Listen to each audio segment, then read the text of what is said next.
7.part2.summer and .kitten update.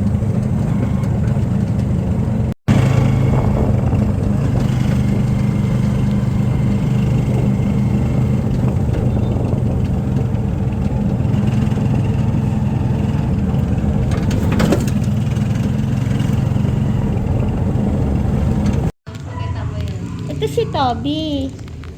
Late na para bukas.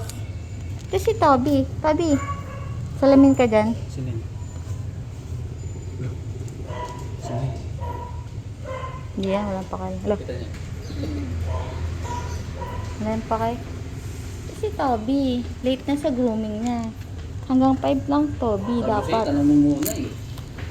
Oo nga, dapat yan na lang muna natin. Ayan, kasi Hayaan mo na. At least na nalaman natin magkano. Hindi manguhula-hula pa ng... ganun din eh. Hindi na. Ganun din eh. Tatanungin mo din eh kung ano eh. 20 lang nadagdag. 40, oh. 40. Ano na ako, patulog na ako. Wow. Kakain pa talaga.